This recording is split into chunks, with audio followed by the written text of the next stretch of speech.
Place à présent, un regard croisé. Ce soir, il sera question du Niger, de la présidentielle, du début de la campagne électorale pour le second tour. On ira ensuite au Gabon, où 2 établissements scolaires ont été fermés pour atteinte aux mœurs.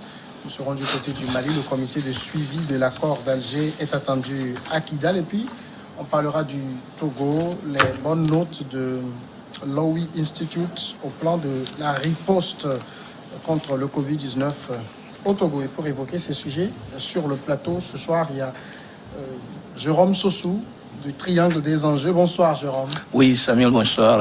Bonsoir à tous qui nous suivent actuellement. Bonsoir, chers panélistes. Face à vous, Kofi Kanitom, acteur de la société civile. Bonsoir, Kofi Kanitom. Oui, bonsoir, Samuel. Bonsoir, co-panélistes. Et puis, bonsoir à tous les téléspectatrices et téléspectateurs de New World TV de par le monde. Merci beaucoup d'être là pour faire le débat avec nous. Je vais remettre de l'ordre dans mes papiers. Voilà, j'y suis. On commence donc avec le Niger tout de suite. La campagne électorale pour le second tour de l'élection présidentielle du 21 février prochain au Niger a débuté dimanche sur toute l'étendue du territoire. Après la validation tard dans la nuit de samedi à dimanche par la Cour constitutionnelle nigérienne des résultats du premier tour du 27 décembre dernier.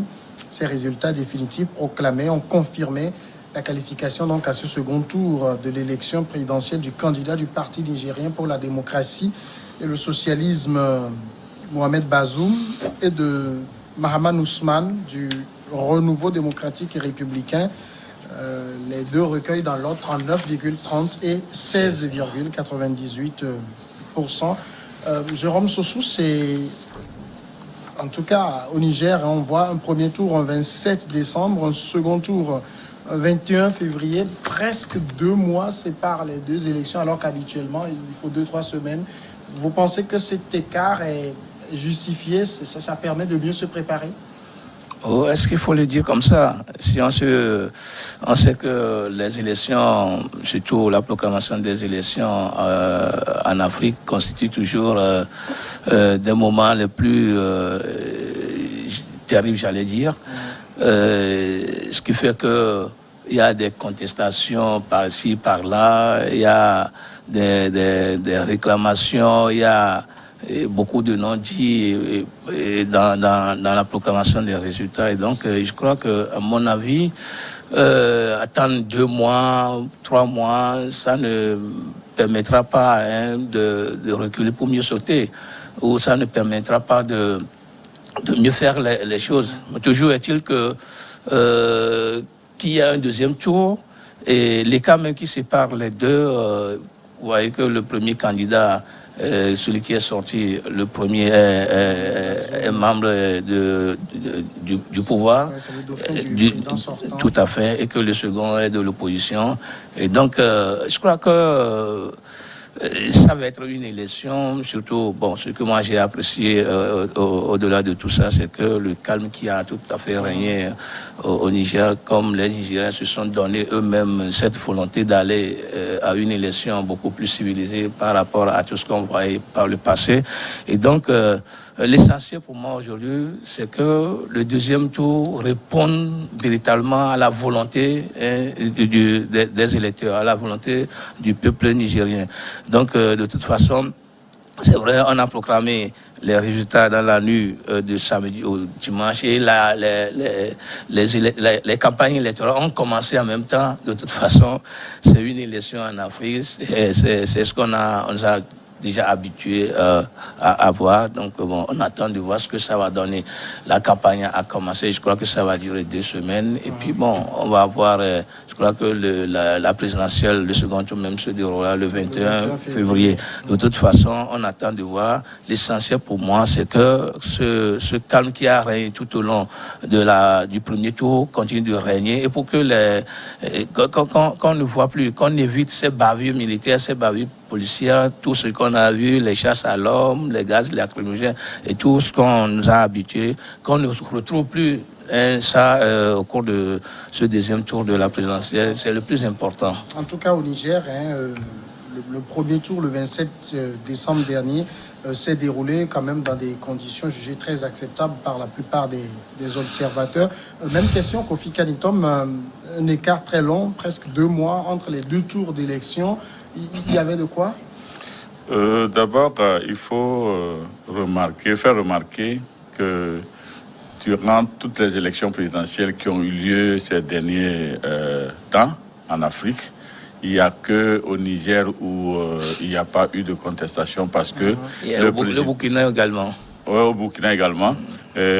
Parce que au moins là, le candidat, l'ancien président, ne convoitait pas un 3e mandat. C'est quelque chose à saluer.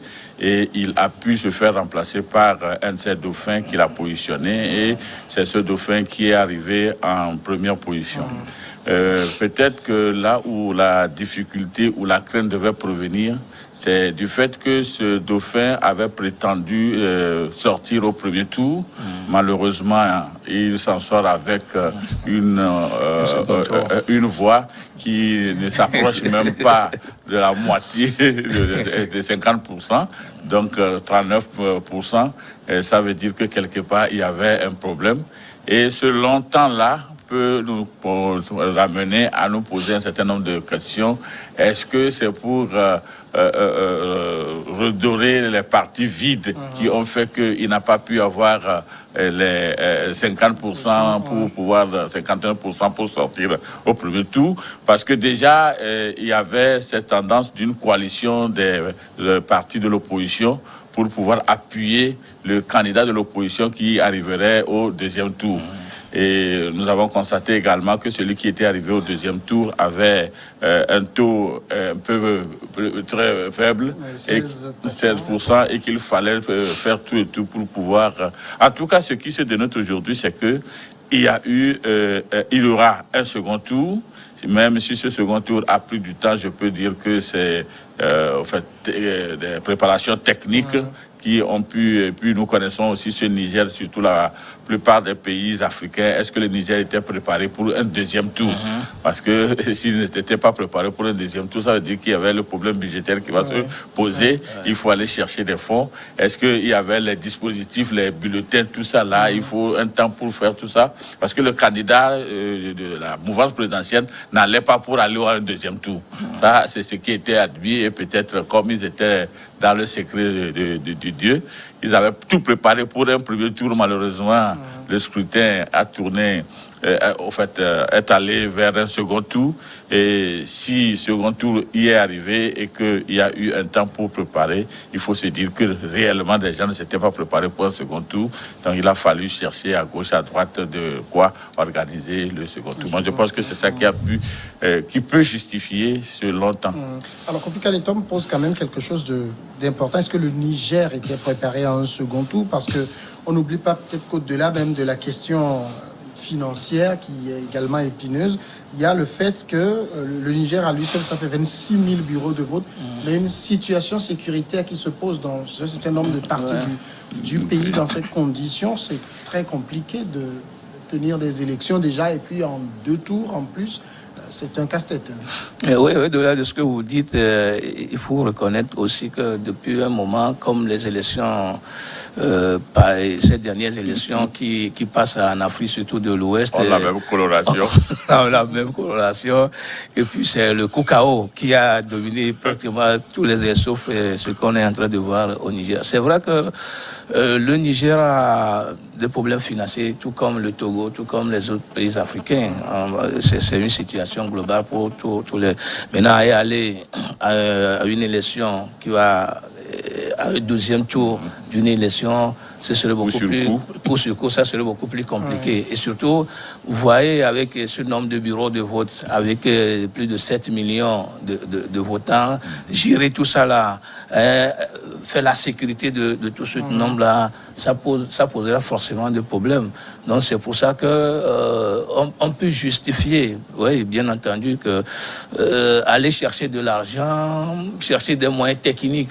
Il faut voir également si les machines qu'on avait utilisées pour la compilation est-ce que ces machines répondent ou il faut quand même il faut passer par la maintenance pour quand même permettre à ce que ces machines répondent à la prochaine fois aux compilations et autres. Donc, ça fait tout ça qui, bon, à mon avis, qui peut justifier également, comme le dit le grand frère, que les élections pouvaient aller à un deuxième tour. Mais au-delà, normalement, si le Niger s'attendait à un deuxième tour, comme toutes les élections peuvent aller à un deuxième tour, on ne devait pas quand même être étonné. On devait se préparer au cas éventuel qu'on pourrait aller à un deuxième tour, le problème ne se poserait pas. Mais si on a mis dans la tête que, comme les autres le font, nous aussi, on va aller à un coup KO et qu'on se peut préparer pour un deuxième tour, alors là, c'est là où peut-être qui peut permettre à ce que soit surpris d'un deuxième tour. Et donc, en réalité, les élections ou les organisateurs de ces élections ne devaient pas penser à un premier tour. On devait toujours penser à un deuxième éventuellement. Maintenant, si on pensait à un premier tour et que par rapport à la situation du Niger, bon, le Niger pensait peut-être va faire comme la Côte d'Ivoire, comme la Guinée, comme le Burkina, etc. Voilà qu'on est surpris, on ne sait pas réellement ce qu'il faut faire. De toute façon, moi je dis qu'il faut que les organisations, c'est-à-dire que les candidats sortants, les candidats au pouvoir sortants, ne pensent pas à un coup KO, qui pense toujours à un deuxième tour. Et si éventuellement le deuxième tour n'est pas arrivé, bon, tant mieux. Maintenant, si on veut statuer juste sur un premier tour parce que ce sont nous qui organisons et on va gagner par tous les moyens à un coup KO, là, on serait quand même surpris, comme le Niger est en train d'être surpris par un deuxième tour. Alors, le scrutin du Niger, en tout cas le premier tour, intervenait dans un contexte ouest-africain de coups KO, hein, on l'a vu le Togo, on a vu le Burkina, on a vu la Côte d'Ivoire, la Guinée. Des coups KO. Le Niger a surpris par ce second le Ghana nous a rejoint. Oui, le Ghana a fait un coup KO. Le Niger est surpris. Le dauphin du président sortant, hein, Mohamed Bazoum, qui a 39-30, s'attendait à ça?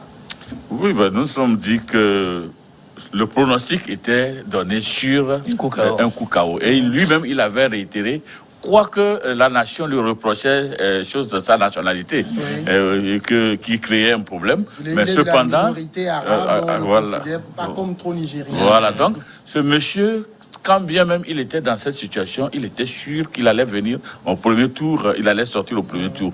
Donc il est maintenant chose notoire de pouvoir observer comment la CENI, là-bas, le comité national de l'élection, la commission électorale, a pu gérer pour qu'il n'y ait pas eu d'influence, parce que là, nous constatons, on peut lire qu'il n'y a pas eu de l'influence du gouvernement, de la présidence, de l'équipe qui présidait sur les résultats. C'est pourquoi nous sommes arrivés là-bas, puisqu'ils pouvaient donner sortant au premier tour Bazoum, et que le problème ne se poserait pas. Peut-être que ce serait juste apprêter quelques gaz lacrymogènes pour pouvoir disperser les gens, et puis le silence devait revenir. 3 jours après, c'est venu.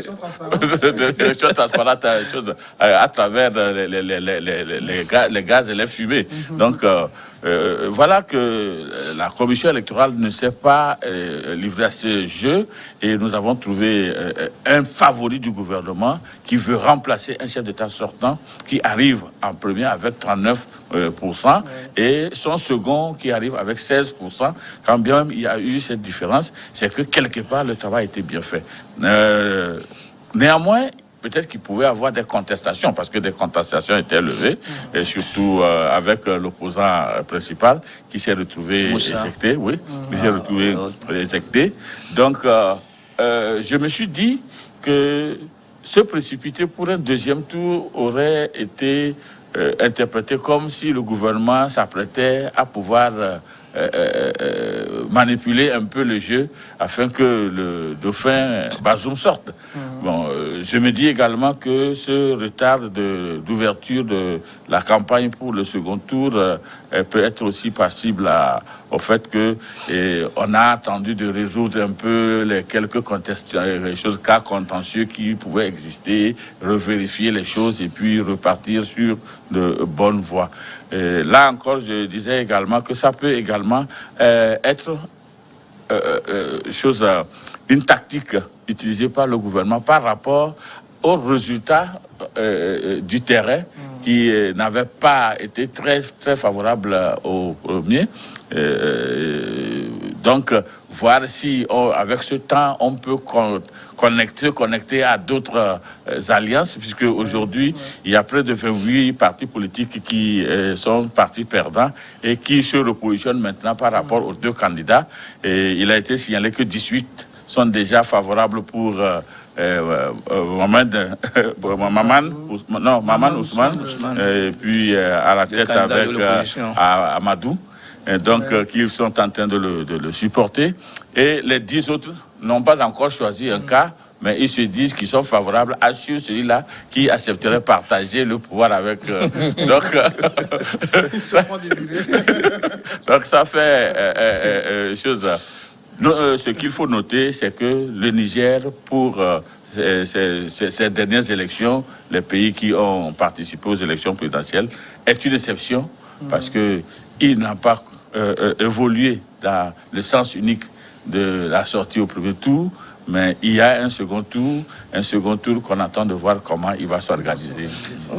Oui, ce qui est sûr, c'est que si Mamadou Issifou se présentait pour un troisième mandat, forcément, il va avoir un coup KO. Forcément, parce qu'il ne va pas se laisser faire.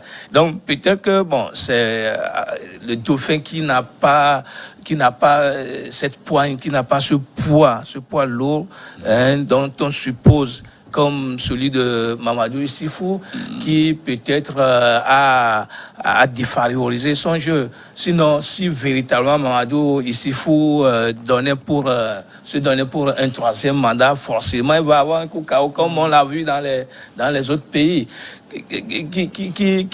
Qui peut être Mamadou Issifou comme, comment appelle-t-on, le Ouattara, Alassane Ouattara, qui va vouloir s'offrir un troisième mandat et se laisser battre par une opposition qui peut-être va lui faire le frais après. Donc, je ne crois pas. Donc, c'est parce que le dauphin n'a pas la taille de Mamadou Issifou que, il a pu récolter les 39% pour avoir... Je pense également que peut-être le fait que Issifou se soit désengagé pour ne pas passer pour le troisième mandat a peut-être prêté une interprétation comme n'étant plus la personne ayant la force de pression, d'oppression, sur la CENI peut-être.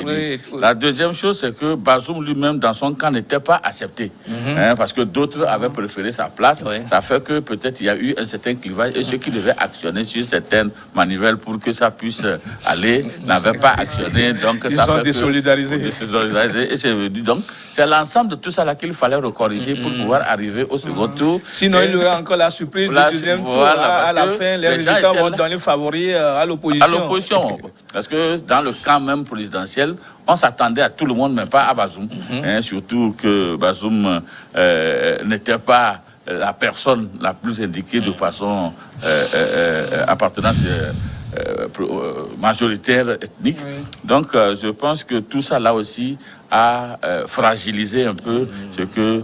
Et ensuite, il faut aussi dire que au Niger, nous avons une population qui est très attachée à leur origine et qui, à un moment donné, se manifeste par rapport à leur appartenance ethnique. Donc, il a fallu seulement qu'on présente, puisque les opposants ont présenté Bazoum comme n'étant pas du Niger, et c'est comme une main étrangère qui venait diriger un pays à n'importe où. Cet argument était suffisant pour que Maman Ousmane gagne. Mais alors là, il y a la probabilité que l'opposition remporte. Oui, bien organisé. Oui, tout à fait. On va marquer la première pause maintenant et puis on revient après.